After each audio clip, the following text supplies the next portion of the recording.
So I just finished a run. I'm walking back to the car. As you can see, a little bit of snow in the background. We got that 5 days ago. It's about 24 degrees right now, so I thought it'd be a good time to talk about cold weather training. Some people don't. They head indoors. My wife is one, and the temperature goes below about 50 or 55. She has two things, elliptical and treadmill, and it's as simple as that. Other people have a different tolerance of cold. So one of the keys for you is to understand what your relationship is to cold. I grew up in the Great Lakes. I come from pretty good stock. My grandfather worked on the railroad his whole life in the Great Lakes area and used to wear nothing more than a flannel shirt all winter long. So I guess some of those genes rubbed off, and I don't get cold very often. But there are two things worse than cold. One is windy and cold, and the other's cold and wet. So in order to avoid those, let's talk about clothes. First and foremost, gloves and a hat. Two places where heat escapes me the most are my hands and my head. So somewhere around 35 degrees, I'll switch from a regular cap over to a beanie type of thing. I also remember in the old days, we didn't have cool gloves, so we put socks on our hands because I had plenty of socks, right? So anyway, keep your hands and your head protected. Rest of clothes, today I'm wearing a shell and a long sleeve shirt. I have a bunch of vests. In fact, my kids would tell you I'm a little bit of a vest freak. I don't know if freak is the right word, but I have a lot of vests. I have shells like this one that are really lightweight. I also have fleece, and then I have a bigger, heavier one for if it gets really cold. I love vests because arms and legs are what move on us when we run, and so I get more freedom with the vest than having a jacket on.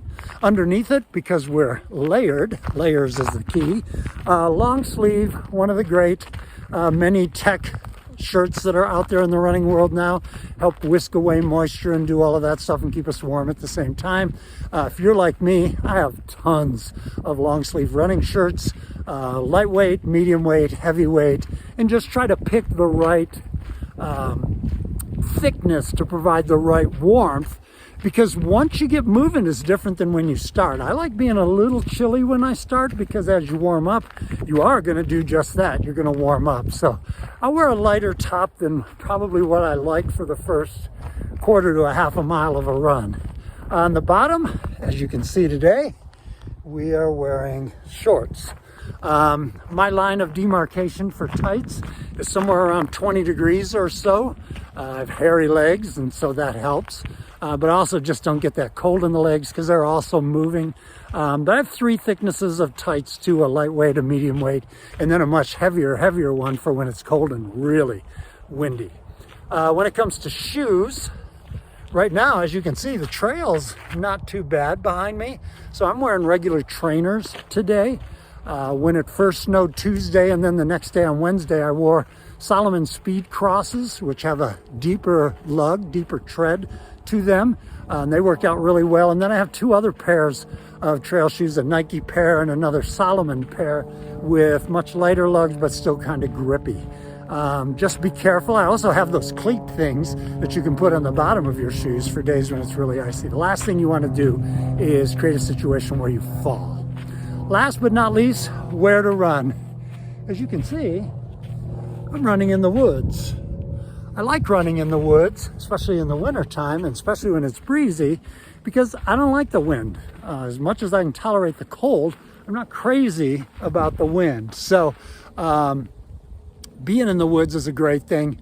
The other thing is out and back when it's windy. Out and back is a great way to go. Just run into the wind first. Because when you're running with the wind, you're going to tend to heat up more, which is going to cause you to perspire, which is going to get you wet. So if you went out with the wind, when you turn around and come back, that is chilly when you're wet. The other little tip I have, which may be the best tip of all, is I always have a fresh, warm shirt and a warm sweatshirt or jacket in my car. And I always park my car someplace out in the open so that the sun stays in it. Leave my sunroof open, not open, but I leave the moonroof part open so that my car stays warm as well.